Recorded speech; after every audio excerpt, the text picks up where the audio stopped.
Okay, this is a follow-up that I was going to do a lot earlier, but I got distracted and forgot about it. Thing to remember when taking a test, this is about taking a test, especially the Navy advancement exams. Dealing with, I'll use the example of electronics technician because that's what the test I took. And yes, you take it. I was taught 15 seconds on the first try. You write 15 seconds, you go down through the questions. If you can't answer it within 15 seconds, you go to the next one. You go through and answer all the easy questions.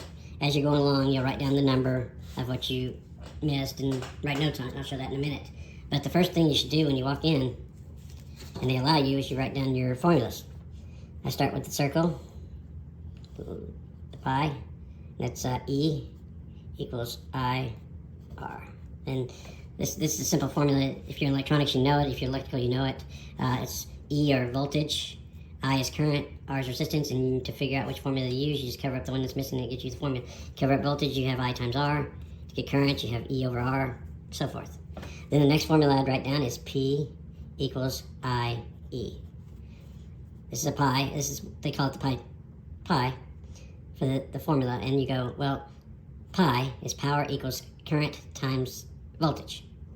You can take this formula right here, substitute in whatever you don't have to put into the formula. Like you have P equals IE.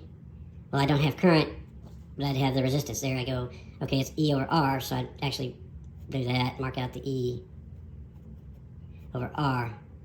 That's basically over 1, so you'd have E squared R. So that's basically how you can use that formula to your advantage.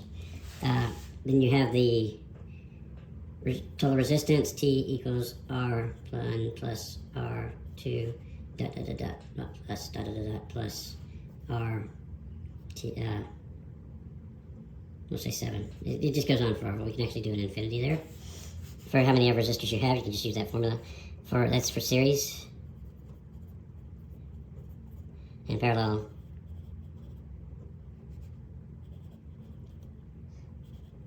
Sorry, it's been so long I forgot how to spell it.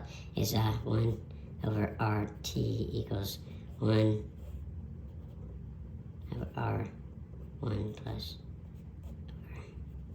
R2 plus dot dot dot over R, whatever the last number is. And that's for parallel. Then you can use that, you get the RT, and you can substitute it in here if you're doing a major circuit. You also have the capacitance in series. Capacitance in series is additive. Or no, capacitive in parallel is additive.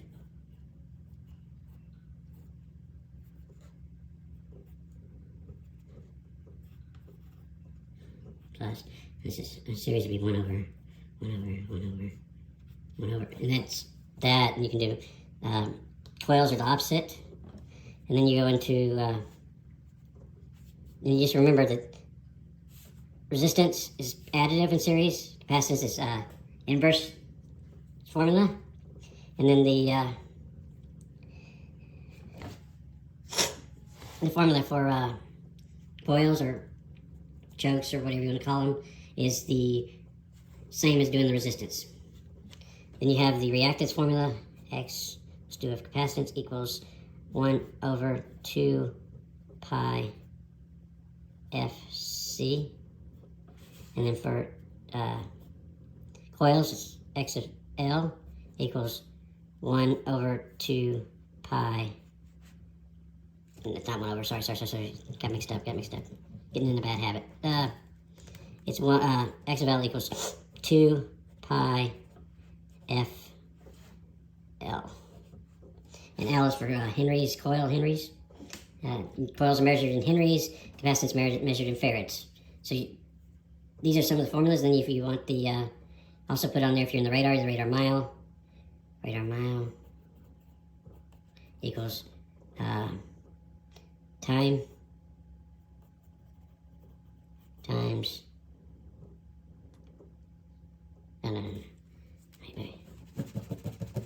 I was thinking of how to get to the radar mile formula, but that I'll go over later because that deals with speed of light.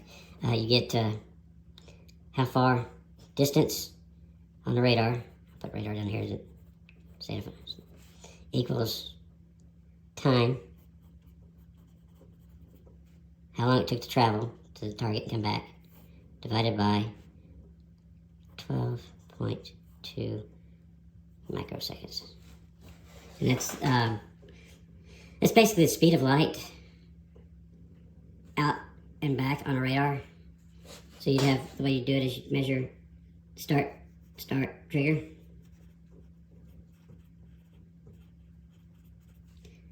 And you have all the signal going out and coming back.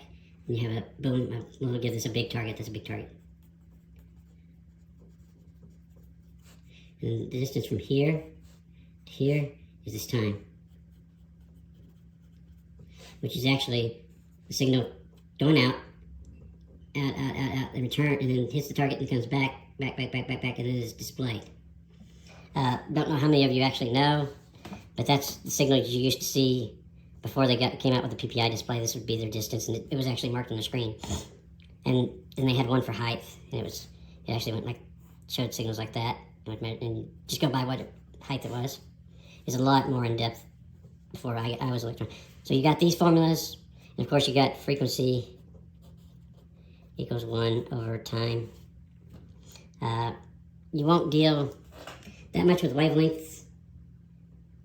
If I remember right on the test, you need the wavelength to decide how long your antenna is going to be, whether, and if it's a quarter or half. Signal used to be lambda equals distance, is it time?